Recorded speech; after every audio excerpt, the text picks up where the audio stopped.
नमो लोये सौहरिहन्ताणम् नमो लोये सौहृदानम् नमो लोये सौभागिर्यानम् नमो लोये सौज्यायानम् नमो लोये सौत्रिकावती सावनम् ओंकारमिन्दु संयुक्त नित्यम् जायन्ति योगिनः कामदमोक्षदो चैवोंकाराय नमो नमः मङ्गलम् भगवान् विरो मङ्गलम् गौतमोऽग्नि मङ्गलम् कुन्कुण्डार्यो विजेन्द्रमो सुमङ्गलम् नमः समरिसाराय स्वानुभूत्या तथा स्थिति स्वभावाय भवाय सर्वाः विभाव निरुद्ध निराकार। समयसार भगवान कुंकुंदाचार्य रचित समयसार तथा भगवान अमृतचंद्राचार्य रचित आत्मख्याति टीका कलश सहित एनो स्वाध्याय चाले छे। एमां सर्वविशुद्ध ज्ञान अधिकार चाले छे। सर्वविशुद्ध ज्ञान अधिकार में गाथा 328, 329, 330 અને 331 એ ચાર ગાથાનો સ્વાધ્યાય આપણે શરૂ કર્યો છે। ગાથાનો અર્થ, ટીકા, ભાવાર્થ અને પૂજ્ય ગુરુદેવ કાનજી સ્વામીના આ ગાથા ઉપરના પ્રવચનના કેટલાક અંશ આપણે કર્યા છે। હવે આગળ વિશેષ અંશ લઈએ। આ ગાથામાં મૂળ વાત એ આવી કે વિકારી ભાવ એટલે મિથ્યાત્વનો કર્તા જીવ પોતે જ છે।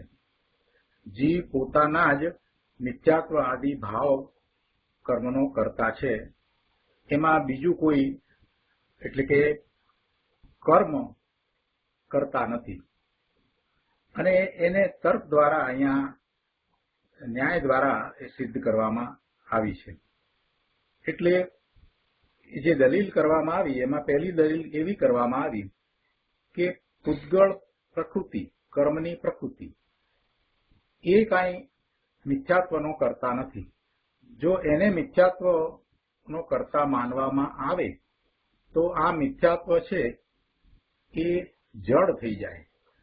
કેમ કે જે કર્મની પ્રકૃતિ છે એ જડ છે, તો જળનું કાર્ય હોય એ જળ રૂપે ઉપજે, એટલા માટે મિથ્યાત્વ છે તે જડ થઈ જાય, એ વાત લેવામાં આવી। હવે આગળ બીજી દલીલ છે એનો વિસ્તાર અહીંયા કરે છે, તો આપણે ત્યાંથી ગુરુદેવે જે વાત કરી છે એને લઈએ। પાના નંબર 216 એમાં ત્રીજા પેરેગ્રાફમાં કહે છે કે હવે વિશેષ કહે છે જીવ પોતાના જ મિથ્યાત્વ આદિ ભાવ કર્મનો કરતા છે, કારણ કે જો જીવ પૂતગળ દ્રવ્યના મિથ્યાત્વ આદि ભાવ કર્મને કરે તો પૂતગળ દ્રવ્યને ચેતનપણાનો પ્રસંગ આવે। આ બીજી વાત લીધી કે જીવ છે તે પોતે પોતાના મિથ્યાત્વ આદि ભાવ, અજ્ઞાન ભાવ, શુભાશુભ ભાવ એનો એ કરતા છે, પણ એ પૂતગળ દ્રવ્યના મિથ્યાત્વને કરતો નથી। પૂતગળ દ્રવ્યનું મિથ્યાત્વ એટલે કર્મની પ્રકૃતિ, એ મોહનીય કર્મની પ્રકૃતિ, એને કાંઈ જીવ કરતો નથી। ગુરુદેવ સમજાવે છે કે જુઓ શું કહ્યું કે પૂતગળ દ્રવ્યમાં, પ્રકૃતિમાં જે મિથ્યાત્વ આદિ વિકારી પરિણામ થાય છે તેનો કરતા જો જીવ હોય તો પૂતગળ દ્રવ્યને એટલે પ્રકૃતિને ચેતનપણું આવી જશે। ચેતનપણું એટલા માટે આવે કે જીવ ચેતન છે અને ચેતનનું કાર્ય ચેતન રૂપે હોય એટલે પૂતગળ દ્રવ્યને એ ચેતનપણું આવી જાય। પૂતગળ દ્રવ્યમાં એટલે પ્રકૃતિમાં, કર્મની પ્રકૃતિમાં જે મિથ્યાત્વ આદિ વિકારી પરિણામ થાય છે તેનો કરતા જો જીવ હોય તો પૂતગળ દ્રવ્યને એટલે કર્મની પ્રકૃતિને ચેતનપણું આવી જશે। કેમ કે જીવ ચેતન છે અને ચેતનનું કાર્ય એ ચેતન રૂપે હોય, એટલે કે છે કે જડ પ્રકૃતિના પરિણામ ચેતન થઈ જાય જો જીવ એમાં કરવા વાળો કરતા હોય તો। કેમ કે જીવ એ કરતા થઈને કાર્ય કરે તો જીવ ચેતન છે અને જીવ ચેતનના પરિણામ પછી ચેતન રૂપે હોય, એટલે આ પૂતગળ દ્રવ્ય કર્મની પ્રકૃતિ એના પરિણામ એ ચેતનમય થઈ જશે, એને ચેતનપણું આવી જશે। પણ એમ તો છે નહીં, માટે જીવ એવા પૂતગળ દ્રવ્ય, એવી કર્મની પ્રકૃતિ, એમાં મિથ્યાત્વ કરનારો નથી, એનો કરતા નથી, પણ પોતાના જ મિથ્યાત્વ આદિ ભાવ કર્મનો કરતા છે. જીવ પોતાના જ મિથ્યાત્વ આદિ ભાવ કર્મનો કરતા છે, પણ પૂતગળ દ્રવ્યના પરિણામનો કરતા નથી, એમ સિદ્ધ થયું. એટલે બે વાત થઈ. શું બે વાત થઈ? પહેલી વાત એ કે પોતાના મિથ્યાત્વ આદિ ભાવ કર્મનો કરતા જીવ જ છે, એટલે કે જડ પ્રકૃતિ નથી. કર્મની જડ પ્રકૃતિ એ મિથ્યાત્વ આદિ ભાવ કર્મનો કરતા નથી.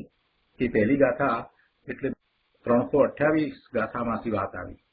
અને પછી બીજી વાત આવી કે જીવ પોતાના ભાવ કર્મનો કરતા છે, પણ જડ પ્રકૃતિના પરિણામનો કરતા નથી.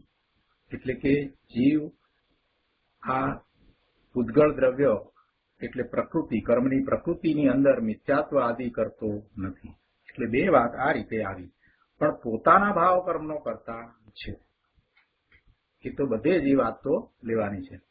હવે આગળ કહે છે કે વળી જીવ અને પ્રકૃતિ એટલે કે કર્મની પ્રકૃતિ બંને મિથ્યાત્વ આદિ ભાવ કર્મના કરતા છે એમ પણ નથી.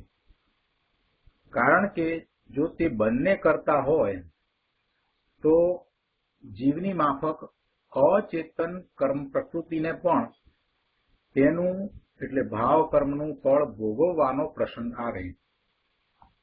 હવે ટીકાની આ વાતને ગુરુદેવ સમજાવે છે કે જુઓ શું કહ્યું કે જેમ હળદર અને ચૂનો બે ભેગા મળવાથી લાલ રંગ થાય છે. હળદર અને ચૂનો બે ભેગા કરીએ એટલે લાલ રંગ થયો. તો આ લાલપણું એ હળદરને પણ લાગુ પડ્યું અને ચૂનાને પણ લાગુ પડ્યું. બંને મળી અને લાલ રંગ થયો. એમાં કોઈ બાકાત રહ્યું નહીં. બંનેને એની અસર આવી, બંનેને એવું ફળ મળ્યું. શું થયું? હળદર અને ચૂનો ભેગો કરતા લાલ રંગ થયો. એટલે લાલ રંગ થયો તો એ હળદર અને ચૂનો એ બંનેને એ લાલ થયો. તેવી રીતે જો જીવ અને કર્મ પ્રકૃતિ બે ભેગા મળી અને જીવના વિકારી ભાવને કરે, મિથ્યાત્વને કરે, તો જીવની માફક અચેતન કર્મની પ્રકૃતિને પણ પછી એ ભાવ કર્મનું ફળ ભોગવવું પડે. જીવને મિથ્યાત્વ આદિ ભાવ કર્મનું ફળ ભોગવવાનું થાય છે. તો એ રીતે પેલી જળ પ્રકૃતિ, કર્મની પ્રકૃતિ, એને પણ મિથ્યાત્વનું ફળ ભોગવવું પડે.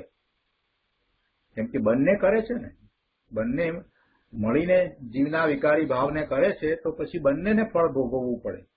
જેમ પેલો હળદર અને ચૂનો બે ભેગા થયા તો એ બંને ભેગા થઈ અને લાલ રંગ થયો, તો લાલ રંગની અસર હળદર ચૂના બંને ઉપર આવી.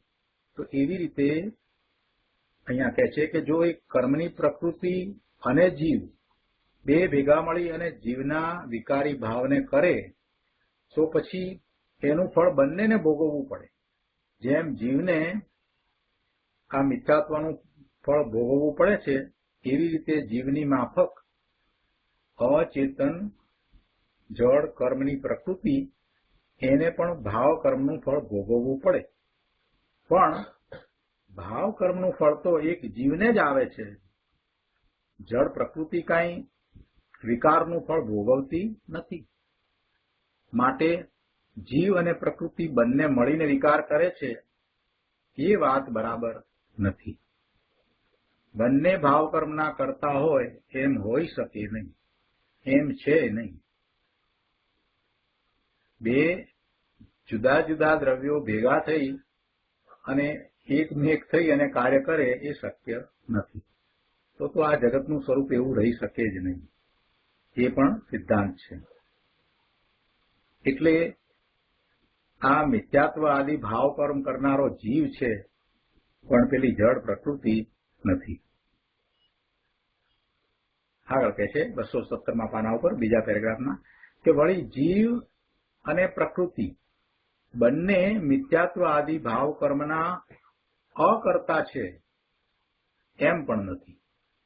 બેમાંથી કોઈ કરતા નથી એમ જો માનવામાં આવે તો શું થાય એ વાત હવે સમજાવે છે. ચોથી વાત છે. શું કહે છે કે વળી જીવ અને પ્રકૃતિ બંને મિથ્યાત્વ આદિ ભાવ કર્મના અકર્તા છે એમ પણ નથી. કારણ કે જો એ બંને અકર્તા હોય તો, એટલે કે જીવ પણ અકર્તા અને કર્મની પ્રકૃતિ પણ અકર્તા, એટલે બંને આ મિથ્યાત્વ આદિ ભાવ કર્મના અકર્તા હોય તો શું થાય? તો પૂતગળ દ્રવ્ય છે એને સ્વભાવથી મિથ્યાત્વ ભાવ હોય. એ બંને અકર્તા હોય અને મિથ્યાત્વ આદિ ભાવ કર્મ હોય તો પછી એનો અર્થ એ થાય કે સ્વભાવથી જ પૂતગળ દ્રવ્યને મિથ્યાત્વ આદિ ભાવનો પ્રસંગ આવે.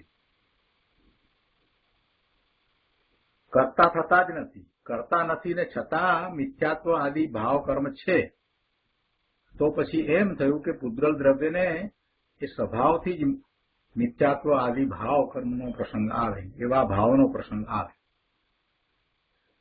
જીવ પણ મિથ્યાત્વ આદિ ભાવ કર્મને કરતો નથી અને પ્રકૃતિ પણ તે વિકારી ભાવને કરતી નથી.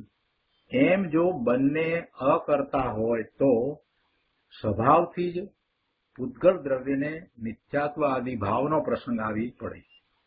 અર્થાત મિથ્યાત્વ આદિ રૂપે પરિણમવું તે પૂતગળનો સ્વભાવ થઈ જાય. પણ એમ તો છે નહીં. મિથ્યાત્વ આદિ રૂપે જીવ પરિણમે છે અને એ પણ એનો સ્વભાવ નથી. એ હંમેશ પરિણમે છે એમ પણ નથી. એ અજ્ઞાન અવસ્થામાં એવા ભાવે પરિણમે છે. એમાં એવા ગુણ નથી. એ સમયની એવી યોગ્યતા છે એટલે મિથ્યાત્વ આદિ ભાવે અજ્ઞાન દશામાં જીવ પરિણમે છે, કેમ કે એની એવી યોગ્યતા છે એટલે. પણ પેલું પૂતગળ દ્રવ્ય, એ પૂતગળ દ્રવ્ય તો મિથ્યાત્વ આદિ ભાવપણે પરિણમતું નથી, એટલે એનો સ્વભાવ નથી. અહીંયા કહે છે કે જો એ બંનેને અકર્તા માનવામાં આવે તો સ્વભાવથી જ પૂતગળ દ્રવ્યને મિથ્યાત્વ આદિ ભાવનો પ્રસંગ આવી પડે. અર્થાત મિથ્યાત્વ આદિ રૂપે પરિણમવું તે પૂતગળનો સ્વભાવ થઈ જાય. પણ એમ તો છે નહીં. પૂતગળનો એવો મિથ્યાત્વ આદિ રૂપે પરિણમવું એવો સ્વભાવ નથી. માટે જીવ અને કર્મ પ્રકૃતિ બંને વિકારી પરિણામના અકર્તા છે એમ છે નહીં. તો પછી કેમ છે? તો હવે એનો નિષ્કર્ષ, એનો સરવાળો કહે છે. શું કહે છે કે જીવ કર્તા છે અને પોતાનું કર્મ કાર્ય છે. શું સિદ્ધ થયું? માટે એમ સિદ્ધ થયું કે જીવ કર્તા છે અને પોતાનું કર્મ કાર્ય છે. અર્થાત જીવ પોતાના મિથ્યાત્વ આદિ ભાવ કર્મનો કર્તા છે અને પોતાનું ભાવ કર્મ એ પોતાનું કાર્ય છે, પ્રકૃતિનું કાર્ય નથી. જળ કર્મો એ કર્મણ્ય રજકણો ભેગા થઈ અને કર્મની પ્રકૃતિ રૂપે બંધાય છે. તો એ સ્વતંત્ર જળ કર્મણ રજકણોનું પરમાણુનું એ કાર્ય છે અને એમાં જીવના ભાવ કર્મ છે એ નિમિત્ત છે. જીવના ભાવ કર્મ એમાં નિમિત્ત છે. પણ એવા એ નિમિત્ત નૈમિતિક સંબંધની અંદર કર્તા કર્મ પણ નથી. એટલે કે જીવ કઈ એ દ્રવ્ય કર્મને કરે છે એમ નથી, અથવા તો જીવના ભાવ કર્મ છે એ કઈ પેલા દ્રવ્ય કર્મને કરે છે એમ નથી. અથવા બીજી રીતે કહીએ તો દ્રવ્ય કર્મ છે એ જીવને એવા ભાવ કરાવે છે કે દ્રવ્ય કર્મને કારણે જીવને ભાવ કર્મ થાય છે એમ પણ નથી. એટલે આ વાત હવે આપણે પહેલા અગાઉ જે સમજ્યા છીએ એ વાત હવે ગુરુદેવ આગળ સમજાવે છે.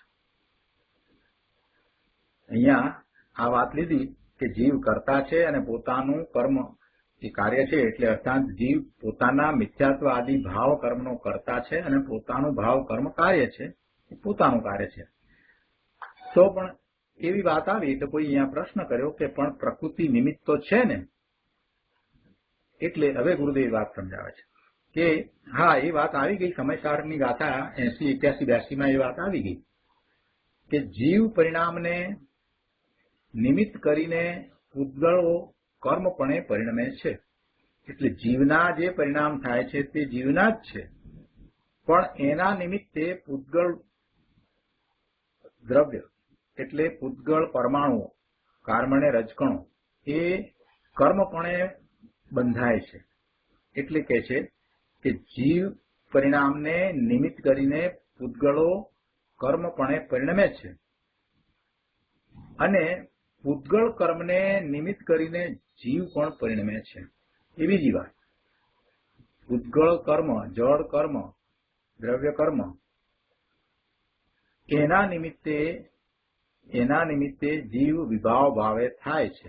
એટલે કહે છે કે પૂતગળ કર્મને નિમિત્ત કરીને જીવ પણ પરિણમે છે, પણ એ પૂતગળ કર્મ કાંઈ જીવને એવા વિભાવ ભાવે કરતું નથી, પણ જીવ પોતે જ થાય છે. એમ જીવના પરિણામને અને પૂતગળના પરિણામને અન્યોન્ય હેતુપણાનો ઉલ્લેખ હોવા છતાં, એટલે બંનેને પરસ્પર એવું નિમિત્ત નૈમિત્તિકપણું છે છતાં પણ જીવ અને પૂતગલને પરસ્પર વ્યાપક ભાવના અભાવને લીધે એવું નિમિત્ત નૈમિત્તિકપણું છે, પણ એ બંને એટલે કે પૂતગળ કર્મ અને જીવના ભાવ એ બંને એકબીજામાં વ્યાપતા નથી. એ બંનેને વ્યાપક ભાવનો અભાવ છે. એ બંને વચ્ચે નિમિત્ત નૈમિત્તિક સંબંધ છે. શું નિમિત્ત નૈમિત્તિક સંબંધ છે? કે જળ કર્મ છે એના જે પરિણામ થાય છે, એના જે ઉદય આવ્યા એ આ જીવને વિકારી ભાવ થવામાં નિમિત્ત થાય છે, પણ વિકારી ભાવ તો જીવના, અને જીવને એવા કર્મના ઉદયો છે એ નિમિત્ત થાય છે. એનો અર્થ એ કે જીવને જ્યારે વિકારી ભાવ થાય છે ત્યારે પેલા જળ કર્મના ઉદયો હોય છે, પણ એ જળ કર્મના ઉદયો એને એવા ભાવ કરાવતું નથી. એટલે એ માત્ર નિમિત્ત નૈમિત્તિક સંબંધ છે. અને એ જ રીતે જ્યારે જીવને એવા વિકારી ભાવ થયા, એવા પરિણામ થયા અને ભાવ કર્મ બંધાયા, તો એવા ભાવ કર્મના નિમિત્તે કાર્બને રજકણો એ જળ કર્મ રૂપે, નવા જળ કર્મ રૂપે બંધાય છે.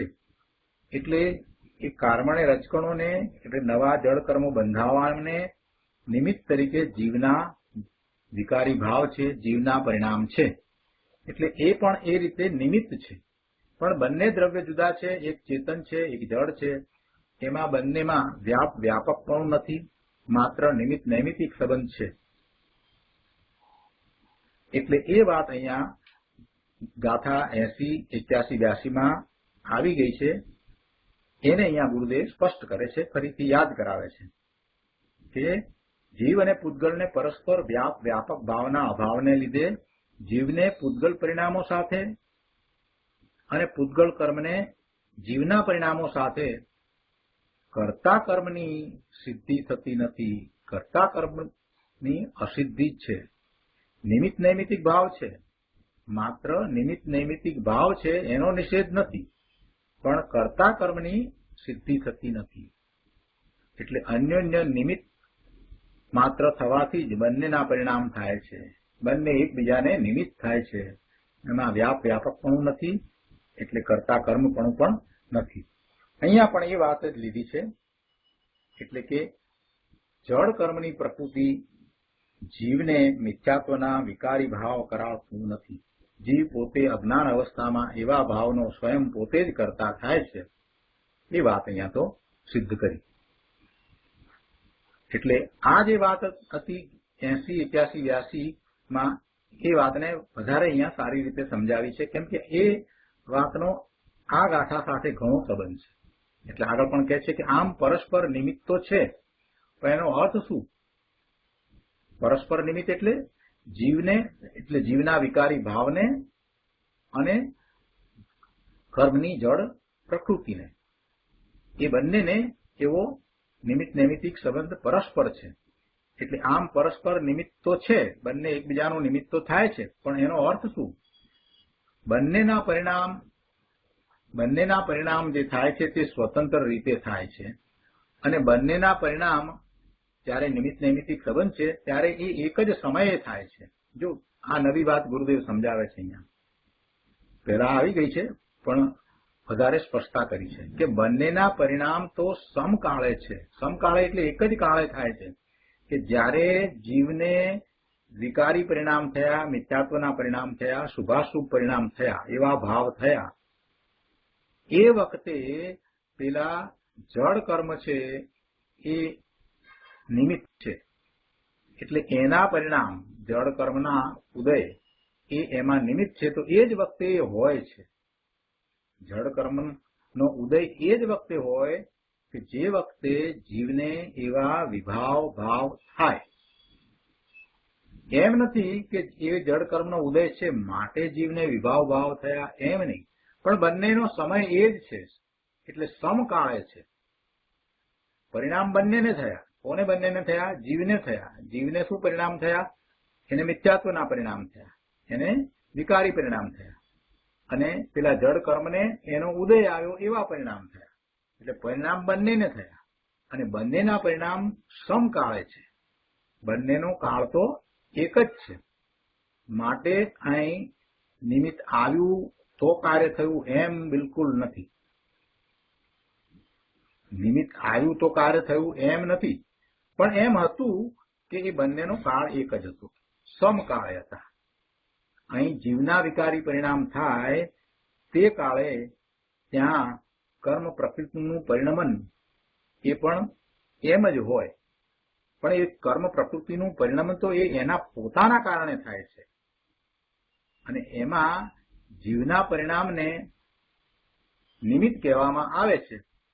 તેવી રીતે ઉદ્ગળ કર્મનો ઉદય છે તે કાળે જીવ સ્વયં પોતાના કારણે વિકારના ભાવે સ્વતંત્ર પરિણમે છે. જો અહીંયા પહેલી વાત ગુરુદેવે એ લીધી છે કે જે કર્મના બંધ પડે છે, જે જળ કર્મનો બંધ પડે છે, એ વાતને પહેલી સમજાવી છે. એટલે કે જીવના વિકારી ભાવ છે એ જ વખતે જે કર્મ અને રજકણો ભેગા થઈ અને નવી કર્મની પ્રકૃતિ બંધાય છે તો એમાં જીવના પરિણામ નિમિત્ત છે.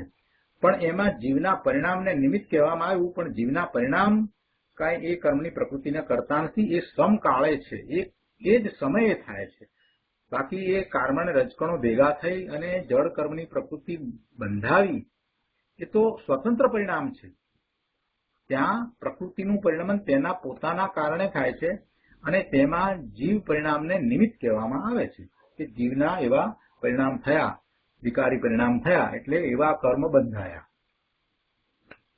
શુભ પરિણામ થયા તો એવા કર્મનો બંધ પડ્યો, પુણ્ય પ્રકૃતિનો બંધ પડ્યો. અશુભ અહીંયા જીવના પરિણામ થયા તો એ પાપ પ્રકૃતિનો બંધ પડ્યો. એટલે જળ પ્રકૃતિની વાત છે. પણ એમાં એ નિમિત્ત નૈમિતિક સંબંધ જ છે, બીજું કાંઈ નથી. કાંઈ જીવ એને કરે છે એમ નથી. એટલે પહેલી વાત એ લીધી. અને બીજી વાત એ લીધી કે તેવી રીતે ઉદ્ગળ કર્મનો ઉદય છે, ઉદ્ગળ કર્મનો ઉદય છે તે કાળે જીવ સ્વયં પોતાના કારણે વિકારના ભાવે સ્વતંત્ર પરિણમે છે. આ બીજી વાત. ઉદ્ગળ કર્મનો ઉદય આવ્યો, સંયોગો સર્જાયા માટે જીવ વિકારી ભાવે થયો, મિથ્યાત્વના ભાવે થયો એમ નહીં. પણ એ કાળ એ જ છે. એ જ કાળે જીવને એવા વિકારી પરિણામ થાય છે. આ બાજુ જીવના વિકારી પરિણામ થવા અને આ બાજુ કર્મનો ઉદય આવવો એ બંને સમકાળ એક જ કાળે છે. એટલે કોઈને એમ લાગે છે કે આ કર્મના ઉદયો આવ્યા એટલે જીવને વિકાર થયો. ભૂલ આ રીતે થઈ જાય છે. સમકાળે છે. બહુ સરસ સ્પષ્ટતા છે અહીંયા. બે વસ્તુ સાથે થઈ રહી છે એટલે કોઈને એમ લાગે છે કે એ બે વચ્ચે સીધો સંબંધ છે. ના, સીધો સંબંધ નથી. કોઈ જ રીતે સીધો સંબંધ નથી. એ તો એ વખતે એમ છે એટલે એને નિમિત્ત કહેવામાં આવે. જીવને મિથ્યાત્વ થયું કે શુભ ભાવ થયો કે અશુભ ભાવ થયો, એ બધું જે કંઈ થયું એવા જે ભાવ થયા, શુભ ભાવ દયાદાન વ્રત તપના ભાવ થયા કે અશુભ ભાવ ચોરી હિંસા કપટ જૂઠના ભાવ થયા, તો એવું થયું એટલા માટે થયું કે સામે કર્મના ઉદય એવા આવ્યા હતા એટલા માટે થયું? કર્મનો ઉદય એવો હતો માટે થયું? ના, એમ નથી. કર્મનો ઉદય એ વખતે હતો, એ જ સમયે હતો. તે છતાં પણ કર્મના ઉદયને કારણે જીવને એમ થયું છે એમ નથી. કર્મના ઉદય એ કર્મના છે અને એ કાર્ય કર્મના ઉદયનું છે, એ જળનું કાર્ય છે. એ કાળે જ જીવને એવા ભાવ થયા છે. પણ એનો અર્થ એવો નથી થતો કે એને લીધે થયા છે. એવો તો અર્થ થતો નથી. બે વસ્તુ સાથે થઈ રહી હોય એટલે આપણાથી એમ કઈ રીતે કહી શકાય કે આને કારણે આ થયું છે, એવું તો સિદ્ધ થતું નથી. આપણે બીજી બધી વસ્તુમાં પણ વ્યવહારમાં પણ સમજીએ છીએ કે બે કાર્ય એક સાથે થતા હોય તો આપણે કઈ દરેક કાર્યને એકબીજાની સાથે જોડી દેતા નથી. તો અહીંયા પણ એવું જ સમજવાનું છે. સમકાળે છે, બંને પરિણામનો કાળ એક જ છે. સમકાળે થતા બે જુદા જુદા દ્રવ્યના પરિણામને આપણે શા માટે જોડી દઈએ છીએ? આ તત્વજ્ઞાન સમજવા જેવું છે. આ તત્વજ્ઞાન સમજાય તો પછી ઘણી શાંતિ થઈ જાય. પછી કર્મના ઉદયો તરફ લક્ષ રહે નહીં. ભવિષ્યમાં શું કેવા પરિણામો થવાના છે એની ચિંતા રહે નહીં, વ્યગ્રતા રહે નહીં. એ જે પરિણામ થવાના હોય તે થશે, ભલે થતા પૂર્વે કરેલા કર્મ ઉદયમાં આવશે અને જે પરિણામ થવાના હશે તે થશે. પણ એથી કરી અને મારા પરિણામ નવા પરિણામ, હું નવા પરિણામ કઈ એ જ રીતે કરીશ એમ બનવાનું નથી. નવા પરિણામ મારા જે રીતે થવા હોય એ રીતે હું કરી શકવા માટે સમર્થ છું. એટલે કે ભલે આ મિથ્યાત્વ અનાદિનું રહ્યું તે છતાં પણ મૌન્ય કર્મની એ પ્રકૃતિનો ઉદય વર્તે છે, તે છતાં પણ હું સમ્યક દર્શન પ્રગટ કરી શકું એવો સક્ષમ છું. આ તત્વજ્ઞાનમાંથી આ વાત તાત્પર્યભૂત વાતને સમજવાની છે, પકડવાની છે. એટલે અહીંયા વાત સમજવાની એ છે કે કર્મના ઉદયનો કાળ છે એ જ વખતે જીવને જે પરિણામ થયા, વિકારી પરિણામ થયા, એ સ્વતંત્ર રીતે થયા. પણ એમ નથી કે કર્મના ઉદયને કારણે થયા છે. એટલે એમાં કર્મનો ઉદય છે કે એ વખતે છે તો એને નિમિત્ત કહેવામાં આવે છે. પણ નિમિત્ત કાંઈ નૈમિતિકનું કાર્ય કરી દે છે અથવા તેમાં કાંઈ વિલક્ષણતા ઉત્પન્ન કરી દે છે, એટલે પ્રભાવ કાંઈ પાડી દે છે એમ પણ નથી. કંઈ જુદા પ્રકારે કરાવી દે એમ પણ નહીં, એની કાંઈ અસર આવી જાય એમ પણ નહીં. જીવને વિકારી પરિણામ થાય છે તે પોતાથી થાય છે, કર્મને લઈને નહીં. અને આ વાત તો ગુરુદેવ ઘણા વર્ષોથી કહેતા હતા અને જયારે સંપ્રદાયમાં હતા ત્યારે પણ એ વાત તો એમણે કહી હતી. પણ લોકોને હજી એટલી સમજ નહીં એટલે બેસતી નથી, એ વખતે બેસતી નહોતી એટલે જાત જાતના પ્રશ્નો કરતા હતા. પણ ગુરુદેવને તો આ બધું સ્પષ્ટ હતું. પંડિતોને જે વાત નહોતી સમજાય એ વાત ગુરુદેવે લાવી. ગુરુદેવે એ વાત સ્પષ્ટ કરી. 218 પાના ઉપર બીજા પેરેગ્રાફમાં આગળ કહે છે કે વળી કોઈ કહે છે, કેટલાક લોકો એમ પણ કહે છે કે જીવને વિકાર થાય એમાં એમ કે જીવનું કારણ પણ ખરું અને પેલી જળ પ્રકૃતિ, કર્મની પ્રકૃતિ છે એનું પણ કારણ છે, એટલે બંનેનું રાખો તો સારું એમ. ઘણા આવું પાછું ગુરુદેવને કહ્યું પણ ખરું કે 50% અને 50% એમ રાખો કે 50% કારણ જીવને વિકાર થાય એમાં જીવ જવાબદાર અને 50% એનું કારણ કર્મની પ્રકૃતિ, કર્મનો ઉદય એમ રાખો. એટલે ગુરુદેવે ના પાડી તો પછી એમણે એમ કહ્યું કે સારું એમ રાખો કે જીવના 51% રાખો અને કર્મની પ્રકૃતિના 49% રાખો. પણ એમ સાવ કે કર્મના ઉદયને તમે કાઢી નહીં નાખો. તો ગુરુદેવે કહ્યું ના, 1% નહીં. જીવને વિકાર થવામાં જીવના જ 100% કારણ છે, પણ કર્મના ઉદય એનું કારણ 1% પણ નહીં. બહુ સ્પષ્ટ કહ્યું. અને પ્રકૃતિ કર્મના બંધ પડે છે, જે કર્મના રજકણો ભેગા થઈ અને જે બંધાય છે એ પણ સ્વતંત્ર છે. એટલે પ્રકૃતિના કાર્યમાં એ પ્રકૃતિના 100% સ્વતંત્ર છે. એટલે કોઈ કોઈને આધીન નહીં, બંનેના પરિણામો સ્વતંત્ર. આ વાત કરી એટલે કોઈકે પ્રશ્ન કર્યો કે જૈન તત્વ મીમાંસામાં આવે છે કે જીવને જ્યારે ક્રોધ થાય ત્યારે સામે ક્રોધ કર્મ પ્રકૃતિનો ઉદય હોય છે અને માન થાય ત્યારે સામે માન કર્મ પ્રકૃતિનો ઉદય હોય છે. શું આવ્યું જૈન તત્વ મીમાંસામાં કે જીવને જ્યારે ક્રોધ થાય એટલે ક્રોધ રૂપ પરિણામ થયા ત્યારે સામે ક્રોધ કર્મ પ્રકૃતિનો ઉદય હોય છે અને માન થાય ત્યારે સામે માન કર્મ પ્રકૃતિનો ઉદય હોય છે. તો હોય એમાં શું વાંધો છે? પણ એનો અર્થ એવો થોડો થઈ જાય છે કે કર્મ પ્રકૃતિ એને એવો ક્રોધ કરાવે છે કે માન કરાવે છે. સામે એવો ઉદય હોય તો વાત સ્વીકારીએ જ છે ને. એટલે ગુરુદેવ કહે છે કે વાત બરાબર જ છે, એ તો બરાબર છે. એમાં એવો અર્થ ક્યાં છે કે સામે ક્રોધ કર્મનો ઉદય છે માટે અહીં જીવને ક્રોધના પરિણામ થયા, એવો ક્યાં અર્થ થાય છે? ક્રોધ કર્મનો ઉદય અને જીવના ક્રોધના પરિણામ એ બંનેનું કાળ એક જ છે, સમકાળ છે, બસ એટલું જ. ક્રોધ કર્મના ઉદયના કાળે જીવને ક્રોધ દશા થવાનો એ એનો સ્વકાળ છે. તેથી સ્વયં તે પોતાના સટકારકના પરિણમનથી ક્રોધ દશા રૂપે પરિણમી જાય છે. એ જીવની વાત થઈ. અને ક્રોધ કર્મનો ઉદય એ જ કાળે છે, એટલે એને નિમિત્ત કહ્યું. ક્રોધ કર્મનો ઉદય એ નિમિત્ત હો તો ભલે, પણ એ નિમિત્તના કારણે જીવને ક્રોધના પરિણામ થયા છે એમ તો નથી. આ રીતે આખી વાત છે. વસ્તુનું સ્વરૂપ તો આવું છે. પણ અજ્ઞાન દશામાં જીવ પોતાના મિથ્યાત્વ આદિ ભાવોનો કરતા છે. એમાં કર્મના ઉદયો છે એ એને કાંઈ કરતા નથી. કર્મના ઉદયો એ વખતે એવા હોય તો એને નિમિત્ત કહેવાય. છતાં પણ ખરેખર કરતા તો જીવ પોતે જ છે. વિકારી ભાવનો કરતા જીવ પોતે જ છે. અને એ પોતાનું ભાવ કર્મ છે, એ પોતાનું કાર્ય છે, જીવનું કાર્ય છે. એ પરદ્રવ્યનું કાર્ય નથી. અને પરદ્રવ્ય એમાં નિમિત્ત હોય, પણ નિમિત્ત કાંઈ કરતું નથી. નિમિત્તનું એ કર્તવ્ય નથી. હવે ભાવાર્થ ઉપરના પ્રવચનમાં ગુરુદેવ કહે છે, પંડિતજીએ ભાવાર્થમાં એમ કહ્યું કે ભાવ કર્મનો કરતા જીવ જ છે. પંડિતજીએ ભાવાર્થમાં એમ કહ્યું કે ભાવ કર્મનો કરતા જીવ જ છે. એમ આ ગાથાઓમાં સિદ્ધ કર્યું છે. અહીં એમ જાણવું કે પરમાર્થે અન્ય દ્રવ્યના ભાવનું કરતા હોય નહીં. એક દ્રવ્ય બીજા દ્રવ્યના ભાવનું કરતા હોય નહીં. તેથી જે ચેતનના ભાવ છે તેમનો કરતા ચેતન જ હોય. આ પહેલી વાત પંડિતજીએ કહી. એને સમજાવે છે ગુરુદેવ કે જુઓ શું કહ્યું કે મિથ્યાત્વ અને પુણ્ય પાપ આદિ વિકારી ભાવોનો કરતા જીવ જ છે. મોહનીય કર્મનો ઉદય તેમાં નિમિત્ત માત્ર છે. એટલે મિથ્યાત્વ છે તો એ વખતે મોહનીય કર્મનો ઉદય છે, પણ એ મોહનીય કર્મનો ઉદય છે એને નિમિત્ત કહેવાય. એ મિથ્યાત્વ જીવને કારણે જ છે. એમાં પુણ્ય પાપના ભાવ હોય, શુભાશુભ ભાવ હોય, મિથ્યાત્વના ભાવ હોય, એ બધું અજ્ઞાન અવસ્થામાં જે છે તે છે. અને એ વખતે મોહનીય કર્મનો ઉદય એમાં નિમિત્ત કહેવાય.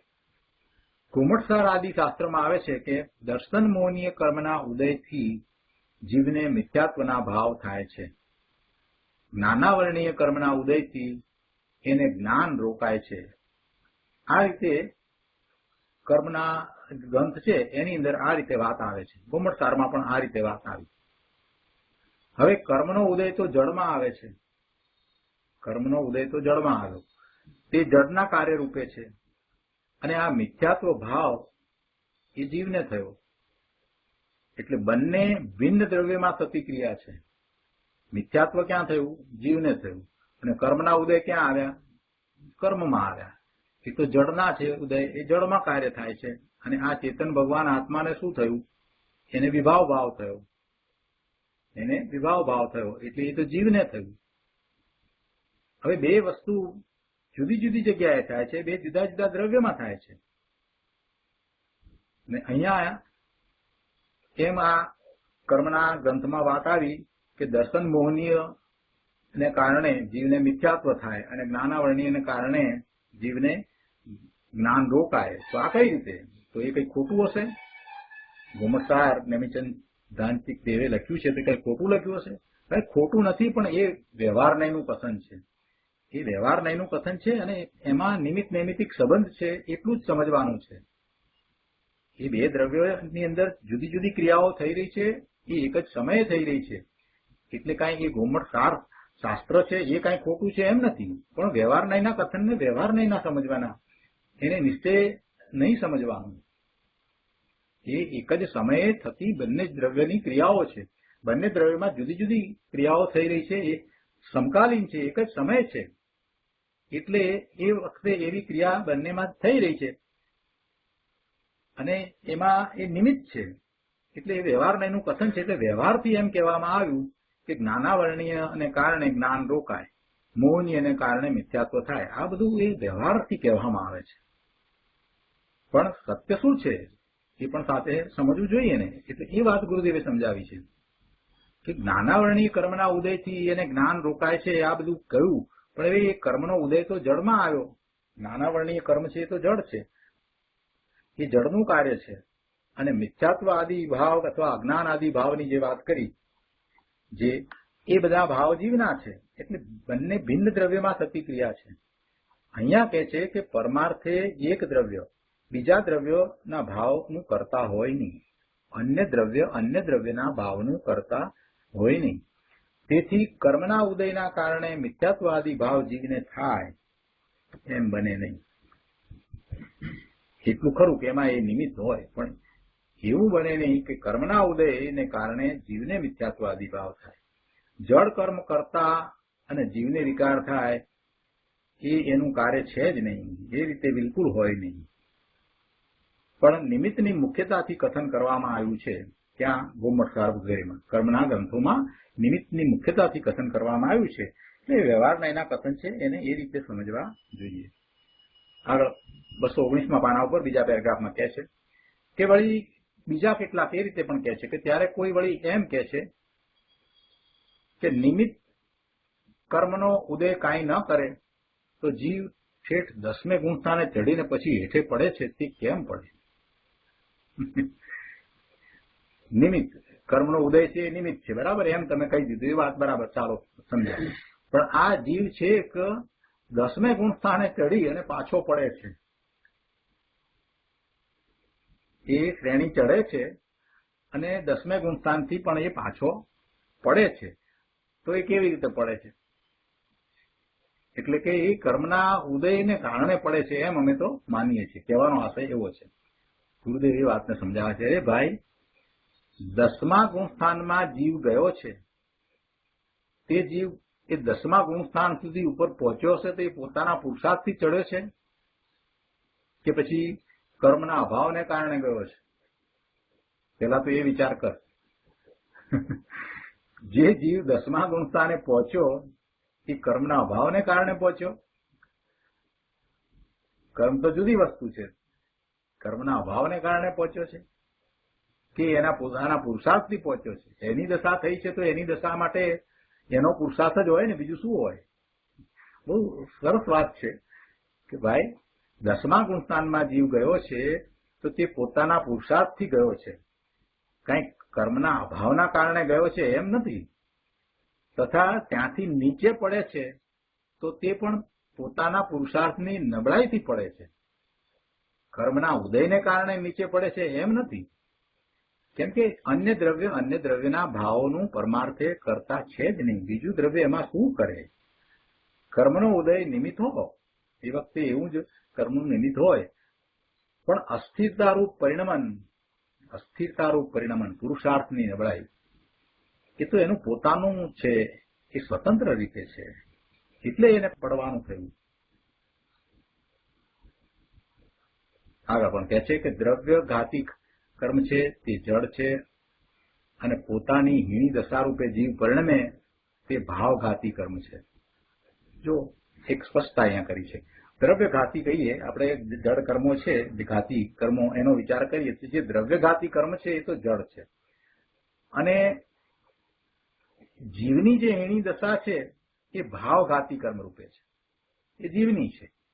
ભાવઘાતી કર્મનો કરતા અહીંયા એમ કે છે કે જીવ જ છે, અને પેલા જળ ઘાતી કર્મ છે એ જળ છે, એ કાંઈ જીવને ભાવઘાતી પણ કરાવતા નથી. એટલે જળ ઘાતી કર્મને લઈને ભાવઘાતી કર્મ જીવમાં થયું છે એમ નથી. જીવને ભાવઘાતી કર્મને કારણે આ થતું નથી. આપણે એ બધી વાત કરીએ છીએ તો એનું કારણ એ દ્રવ્યઘાતી કર્મ નથી એમ સ્પષ્ટ કર્યું છે. આગળ કહે છે કે તો કોઈ વળી કહે છે કે કર્મ એક ચીજ છે, કર્મનો ઉદય પણ એક ચીજ છે. કર્મનો ઉદય આવે એટલે જીવને વિકાર કરવો જ પડે. કેટલાકની આવી પણ માન્યતા છે કે કર્મની સામે તમારું કાંઈ ચાલે નહીં, અને આવી માન્યતા તો બધા જૈનોની છે. લગભગ 99.99% જૈનોની આવી જ માન્યતા છે કે ભાઈ તો કર્મના ઉદય આવે ત્યારે તમે જોજો તમારું કાંઈ ચાલવાનું નથી. હવે એવું જ હોય તો કોઈ સિદ્ધ થઈ શકે જ નહીં. શું કહે છે કે કર્મ એક ચીજ છે અને કર્મનો ઉદય પણ એક ચીજ છે, અને કર્મનો ઉદય આવે એટલે જીવને વિકાર કરવો જ પડે, એવું હોય? ગુરુદેવ કહે છે કે હવે આવી ઊંધી માન્યતા જૈનમાં એટલે જૈન આભાસી, જૈન તો કહેવાય નહીં, જેને આવી માન્યતા હોય જૈન ક્યાંથી થયા? વાણિયા હોય એટલે કઈ જૈન થોડા થઈ ગયા. એટલે આવી માન્યતા એ જૈનાભાસીમાં છે. એને એવા કર્મના રાકડા કરી ગયા છે. ગુરુદેવ એમ કે છે કર્મનો ઉદય આવે એટલે વિકાર કરવો જ પડે, એ તારી માન્યતા ભાઈ યથાર્થ નથી. જો ને અહીં શું કે છે કે પરમાર્થે અન્ય દ્રવ્યના ભાવનું કરતા હોય નહીં. તેથી જે ચેતનના ભાવો છે તેનો કરતા ચેતન જ હોય, ચેતનના ભાવોનો કરતા ચેતન જ હોય. અહીં મિથ્યાત્વ અને પુણ્ય પાપ આદિ વિકારી ભાવોને ચેતનના ભાવો કયા છે અને તેના કરતા ચેતન જ છે એમ કહે છે. વ્યાપ અને વ્યાપક સંબંધની જરાક વાત લીધી છે કે વ્યાપક એવો આત્મા અજ્ઞાનપણે પ્રસરીને વિકારી પરિણામોનો કરતા થાય છે અને વિકારી પરિણામ તેનું વ્યાપ્ય કર્મ છે. વ્યાપક આત્મા પણ એ વ્યાપકપણાની વાતને અહીંયા સ્પષ્ટ કરી છે કે એ અજ્ઞાનપણે પ્રસરીને, બાકી નિશ્ચય નહીંથી જો વિચાર કરીએ તો શુદ્ધ આત્મદ્રવ્ય તો ત્રિકાળ શુદ્ધ જ છે અને એ તો એ અજ્ઞાનપણે થતો જ નથી. પણ અહીંયા પર્યાયની વાત કરી છે તો એમાં એમ કહેવું છે કે જ્યારે એને વિકારી ભાવ થાય છે તો આ રીતે છે. કેવી રીતે છે? તો કે વ્યાપક એવો આત્મા અજ્ઞાનપણે પ્રસરીને વિકારી પરિણામોનો કરતા થાય છે અને એ વિકારી પરિણામો છે એ એનું વ્યાપ્ય કર્મ છે. એટલે કે આત્માનું આ જે વિકારી પરિણામ છે એ વ્યાપ્ય છે, પણ પેલા જળ કર્મ છે એ એનું વ્યાપ્ય નથી. કહેવાનો આશય એ છે.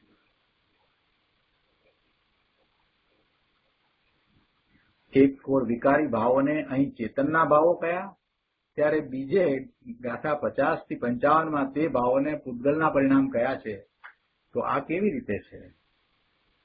ફરી પાછી આ વાત આવી કે ક્યાંક કોઈક જગ્યાએ પાછા એને પૂતગલના પરિણામ પણ કહી દીધા. સમયસારમાં જ એ વાત આવી.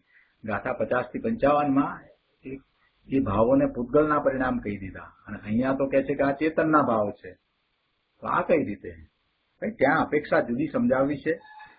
ભગવાન આત્મા ત્રિકાળ શુદ્ધ દ્રવ્ય છે અને એને આ જે પર્યાય રૂપ વિકારી ભાવ છે એ સ્પર્શ્યા પણ નથી અને ભગવાન આત્મા તો શુદ્ધ જ રહ્યો છે અને એ જ દ્રષ્ટિનો વિષય છે. એવું જયારે સમજાવવું છે ત્યારે પછી એ ભાવ જીવના નથી એમ કહ્યું. અને બીજી વાત એ પણ છે કે જીવમાં એવો કોઈ ગુણ નથી કે જેને કારણે આ ભાવ થાય. સિદ્ધને ક્યાં એવા ભાવ થાય છે? એટલે એ બંને વાતનો વિચાર કરતા એ જગ્યાએ એ વાતને એમ લેવામાં આવી કે એ જીવના પરિણામ નથી અને એને પછી પૂતગલના પરિણામ કહી દીધા. ગુરુદેવ વાતને સમજાવે છે કે જુઓ, જે આ વિકારી ભાવો છે તે ચેતનની પર્યાયના અસ્તિત્વમાં થાય છે. જીવની પર્યાય છે, એના જીવના ભાવ છે એ ચેતનની પર્યાયના અસ્તિત્વમાં થાય છે. તેથી તેઓ ચેતનના ભાવો છે એમ અહીં કહ્યું. પરંતુ તેઓ ચૈતન્યના સ્વભાવ ભાવ નથી.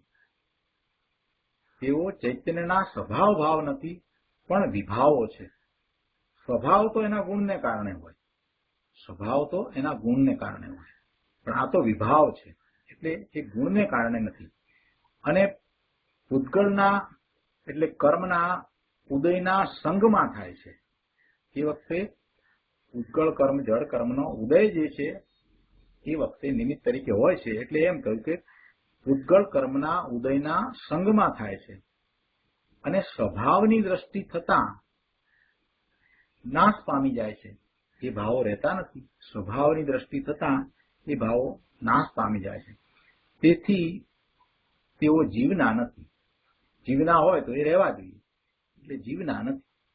એટલે કે જીવના હોય તો સિદ્ધને પણ એ થવા જોઈએ, પણ જીવના નથી પણ પૂતગલના છે એમ ગાથા 50 થી 55 કહ્યું છે. સ્વભાવની દ્રષ્ટિ થતા વિકારના ભાવ પોતાની સ્વાનુભૂતિથી ભિન્ન જ રહી જાય છે, જુદા રહી જાય છે. એટલે કે એ નાશ પામે છે, એ રહેતા જ નથી. સ્વભાવની દ્રષ્ટિ થતા એવા ભાવો થતા જ નથી. એટલે એને પછી પૂતગલના પરિણામ કહી દીધા.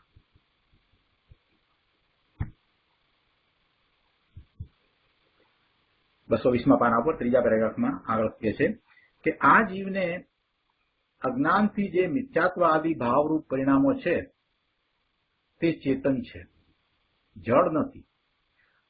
અશુદ્ધ નિશ્ચય નહીંથી તેમને ચિદાભાસ પણ કહેવામાં આવે છે. એ રીતે તે પરિણામો ચેતન હોવાથી તેમનો કર્તા પણ ચેતન જ છે, કારણ કે ચેતન કર્મનો કર્તા ચેતન જ હોય એ પરમાર્થ છે. જયચંદજી પંડિતે આ રીતે સમજાવ્યું. એનો વિસ્તાર ગુરુદેવ કરે છે કે જુઓ, જીવનો જ્ઞાન દર્શનનો જે ઉપયોગ છે તેને ચેતન કહે છે. જ્ઞાન દર્શનનો ઉપયોગ છે તેને ચેતન કહે છે. જ્ઞાન દર્શન સિવાય એના બીજા જે અનંત ગુણ છે તેને અચેતન કહેલ છે, અપેક્ષાથી અચેતન કહેલ છે. કેમ કે ઉપયોગ જ્ઞાન દર્શન સાથે છે. ઉપયોગાત્મક જ્ઞાન અને દર્શન છે, દર્શન અને જ્ઞાન છે એ જ ઉપયોગાત્મક છે, બીજા ઉપયોગાત્મક નથી. એટલે જે જ્ઞાન દર્શનનો ઉપયોગ છે એને ચેતન કહે છે. જ્ઞાન દર્શનનો જે ઉપયોગ છે તેને ચેતન કહે છે. અને જ્ઞાન દર્શન સિવાય જે બીજા ગુણ છે એ અનંત ગુણ છે, પણ એ ઉપયોગાત્મક નથી, એટલે એને અપેક્ષાથી અચેતન કહેલ છે. કેમ કે તે બીજા ગુણો અનંત ગુણ છે ને, તો આ જ્ઞાન દર્શન સિવાયના બીજા ગુણો છે એ ગુણો પોતે પોતાને જાણતા નથી, બીજાને પણ જાણતા નથી. આપણે જરાક જ્ઞાન અને દર્શન ગુણની ઉપર જરાક કોન્સન્ટ્રેશન કરી અને વિચાર કરવાનો છે. અહીંયા ગુરુદેવે શું સમજાવ્યું છે કે જ્ઞાન અને દર્શન, જાણવું અને દેખવું, એ જ્ઞાન દર્શન એ ઉપયોગરૂપ છે. એ બે ગુણ છે એ ઉપયોગરૂપ છે, અને બીજા અનંત ગુણ જે છે એ ઉપયોગરૂપ નથી. એટલે એ બીજાને જાણતા નથી ને પોતાને પણ જાણતા નથી. આ જ્ઞાન દર્શન છે એ જ જાણવા વાળા છે, એટલે એને ચેતન કયા. એ ઉપયોગરૂપ છે એને ચેતન કયા છે. એટલે અપેક્ષાથી બીજા અનંત ગુણ છે એને અચેતન કહેલ છે, કારણ કે બીજા ગુણો પોતાને જાણતા નથી અને બીજાને પણ જાણતા નથી. આમ ભિન્ન ભિન્ન અપેક્ષાએ શાસ્ત્રમાં કથન આવે છે અને એને યથાર્થ સમજવું જોઈએ. એટલે આ એક પ્રકારે અચેતનની વ્યાખ્યા કરી કે અચેતન આ રીતે પણ હોઈ શકે. હવે અનંત ગુણ છે ભગવાન આત્માના, હવે એ બધા ગુણને અચેતન કઈ અપેક્ષાએ કહ્યું? અહીંયા એ પોતે પોતાને નથી જાણતા એ અપેક્ષાથી વાત કરી. એટલે એનો અર્થ એવો નથી થઈ જતો કે એ બધું અચેતન છે, એમ નથી થઈ જતો, પણ અપેક્ષાથી સમજવું જોઈએ. એટલે એ વાત અહીંયા ઉદાહરણ તરીકે કરી કે આમ ભિન્ન ભિન્ન અપેક્ષાએ, જુદી જુદી અપેક્ષાએ શાસ્ત્રમાં કથન આવે તો તેને યથાર્થ સમજવું જોઈએ. એટલે કે અચેતન કહેવું હોય તો તમારે દરેક વખતે એ અચેતનને જડ નહીં સમજી લેવાનું. અચેતનના જુદા જુદા પ્રકાર છે. અચેતનના જુદા જુદા પ્રકાર છે. જ્યાં જે અપેક્ષાએ એને અચેતન કહેવામાં આવ્યું હોય એ અપેક્ષાએ એને સમજવું જોઈએ. શરીર, મન, વાણી ઇત્યાદિ અચેતન છે, એ પણ અચેતન છે, પણ એ અચેતન જડ છે એ જુદી વાત છે. પુણ્ય, પાપ અને મિથ્યાત્વના જે ભાવ જીવને થાય તેને પણ શુદ્ધ ચૈતન્યની અપેક્ષાથી અચેતન કહેલ છે. કઈ અપેક્ષાએ? શુદ્ધ ચૈતન્યની અપેક્ષાએ જો વિચાર કરવા જઈએ તો એ અચેતન. કેમ કે એ શુદ્ધ ચૈતન્યના પરિણામ નથી, એટલે શુદ્ધ ચૈતન્યની સાથે એને સરખાવીએ ને એની અપેક્ષાથી જો વિચાર કરીએ તો એ પુણ્ય પાપના ભાવ, મિથ્યાત્વના ભાવ છે એ અચેતન છે. એટલે એને એ રીતે અચેતન કયા છે. એટલે કઈ રીતે અચેતન છે એ સમજવાનું છે. જીવના જ્ઞાન દર્શનના ઉપયોગની અપેક્ષા કે બીજા ગુણો જે છે એને જો અચેતન કહી શકાતા હોય તો પછી આ પુણ્ય પાપ અને મિથ્યાત્વના ભાવ છે એને શુદ્ધ ચૈતન્યની અપેક્ષાએ અચેતન કહેવાય, શુક્ર ના કહેવાય. સમજાય છે? આ આખું આ ન્યાય કઈ રીતે આપ્યો ગુરુદેવે કે ભાઈ અચેતન શબ્દને તમારે જરાક સમજવાનો છે. અચેતનના જુદા જુદા પ્રકાર છે. માત્ર તમે જડ છે એને અચેતન એમ નહીં, અચેતન જુદી જુદી રીતે કહેવામાં આવે છે. આ શરીર, મન, વાણી એ બધું અચેતન છે, જડ છે, વાત બરાબર છે. પણ શુદ્ધ ચૈતન્યની અપેક્ષાએ તો જે જીવના જ પરિણામ છે એને પણ અચેતન કહ્યા. પણ એમાં શુદ્ધ ચૈતન્યની અપેક્ષાએ શુદ્ધ ચૈતન્યની સાથે વિચાર કરીએ તો એનો મેળ બેસતો જ નથી. શુદ્ધ ચૈતન્ય ભગવાન આત્મા ત્રિકાળ શુદ્ધ દ્રવ્ય છે એને જો ચેતન કહીએ તો પછી આ પુણ્ય પાપના વિકારી ભાવ જે છે એ તો એમાં છે જ નહીં, એટલે એને અચેતન કરીને જુદા કર્યા. શુદ્ધ ચૈતન્ય છે એટલે ત્રિકાળી દ્રવ્ય છે, જે એને જો ચેતન કહ્યું તો પછી આ પુણ્ય પાપના મિથ્યાત્વના વિકારી ભાવ થયા, એ બધા ભાવ શું થયા, એની અપેક્ષા એ અચેતન છે, એટલે એ અપેક્ષાથી એને અચેતન કહે છે.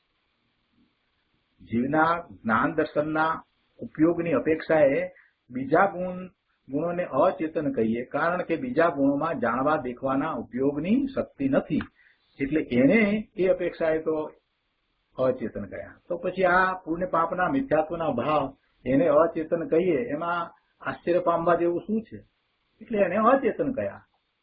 એટલે જયારે 50 થી 55 ગાથામાં એને પૂતગલના પરિણામ કયા અને અચેતન કયા અને જળ કયા અને બધું કહી દીધું, તો એમાં ખોટું શું કહ્યું છે? ત્યાં અપેક્ષા શું છે? શુદ્ધ ચૈતન્ય દર્શાવવું છે, શુદ્ધ ચૈતન્ય કેવું છે એ સમજાવવું છે, શુદ્ધ ચૈતન્ય તરફ દ્રષ્ટિ કરાવવી છે, દ્રષ્ટિનો વિષય સમજાવવો છે. એટલે જીવને બધેથી બહારથી પાછો વાળવા માટે એને એમ કહ્યું કે ભાઈ એ બધા ભાવ તારા નહીં, જીવને ત્યાંથી પાછો વાળવો છે એટલે એ કહ્યું છે, એટલે એને અચેતન કહ્યું. શુદ્ધ ત્રિકાળીની અપેક્ષા એ બધાને અચેતન કહ્યા છે. કેટલી સરસ વાત સમજાવી છે અહીંયા. કે છે કે જીવના આ જ્ઞાન દર્શનના ઉપયોગની અપેક્ષા જો બીજા ગુણોને પણ અચેતન કહીએ તો પછી આ પુણ્ય પાપ અને મિથ્યાત્વના ભાવ છે એ તો શુદ્ધ ચૈતન્યની અપેક્ષા એ અચેતન છે, એ છે જ. પણ અહીંયા બીજી વાત છે. અહીંયા તો મિથ્યાત્વ અને પુણ્ય પાપ આદિ વિકારી ભાવો જીવની પર્યાયના અસ્તિત્વમાં થાય છે, તેથી તેમને ચેતન કહ્યા છે. અને તેઓ ચેતન હોવાથી તેમનો કર્તા ચેતન જ છે એમ સિદ્ધ કર્યું છે. અહીંયા આ વાત જુદી લીધી છે, અહીંયા બીજી વાત ચાલી રહી છે. અહીંયા દ્રષ્ટિનો વિષય શુદ્ધ ભગવાન આત્મા ત્રિકાળ શુદ્ધ છે એ વાત અહીંયા નથી સમજાવી, પણ અહીંયા સમજાવવું એ છે કે જે પરિણામ થઈ રહ્યા છે એને માટે દોષિત કોણ છે? જે વિકારી ભાવો જે થઈ રહ્યા છે એને માટે દોષિત કોણ છે? એટલે કે એનો કર્તા કોણ છે? એ બીજું અન્ય દ્રવ્ય નથી. એટલે દોષનો ટોપલો જે કર્મ ઉપર ઢોળી દેવામાં આવે છે તો એ વાત બરાબર નથી, એ સમજાવવું છે કે ભાઈ અહીંયા વાત એવી છે કે એ પરિણામ જીવના છે, એવો જીવે સ્વીકાર કરવો જ રહ્યો કે એ પરિણામ પોતાના છે, પોતે એ પરિણામનો કર્તા છે. એ પરિણામ બીજો કોઈ એને કરાવે છે, જબરજસ્તીથી કરાવે છે એમ નથી. જીવ સ્વયં પોતે એવા પરિણામ કરે છે, એ જીવનો દોષ છે. એ વાત અહીંયા તો સમજાવવી છે. એટલે કે છે કે અહીં બીજી વાત છે. અહીં તો મિથ્યાત્વ અને પુણ્ય પાપ આદિ વિકારી ભાવો જીવની પર્યાયના અસ્તિત્વમાં થાય છે, તેથી તેમને ચેતન કહ્યા છે. અને તેઓ ચેતન હોવાથી તેમનો કર્તા ચેતન જ છે, એટલે જીવ જ છે એમ અહીંયા તો સિદ્ધ કર્યું છે. ચેતન કર્મનો કર્તા ચેતન જ હોય એમ કહ્યું ને, એ સત્ય છે. ચેતન કર્મનો કર્તા ચેતન જ હોય એ સત્યાર્થ છે, સત્ય છે, પુરુષાર્થ છે. એમ માનવું, એમ સ્વીકારવું એ સત્યાર્થ છે. પોતાના શુદ્ધ ચૈતન્યને ભૂલીને જીવ પોતે જ વિકારના ભાવોનો કર્તા થાય છે એ સત્યાર્થ છે, યથાર્થ છે. શા માટે થાય છે? પોતાના શુદ્ધ ચૈતન્ય વસ્તુને, ભગવાન આત્મા પોતે ત્રિકાળ શુદ્ધ છે એવી ચૈતન્ય વસ્તુને, શુદ્ધ વસ્તુને એ ભૂલીને એ વિકારના ભાવોનો કરતા થાય છે. આગળ પંડિતજી કહે છે કે અભેદ દ્રષ્ટિમાં તો જીવ શુદ્ધ ચેતના માત્ર જ છે, પરંતુ જ્યારે તે કર્મના નિમિત્તે પરિણમે છે ત્યારે તે પરિણામોથી યુક્ત તે થાય છે, અને ત્યારે પરિણામીની ભેદ દ્રષ્ટિમાં પોતાના અજ્ઞાન ભાવરૂપ પરિણામોનો કરતા જીવ જ છે. આ વાત પણ ઘણી મહત્વની છે અને આને આપણે ખૂબ વિસ્તાર કરીને સમજીશું. ભેદ દ્રષ્ટિ, અભેદ દ્રષ્ટિ, આ બધું બહુ સારી રીતે સમજવા જેવું છે. તો આજનો સ્વાધ્યાય આપણે અહીંયા સુધી રાખીએ છીએ. હવે સુખધામ બોલીએ. સુખધામ અનંત સુખ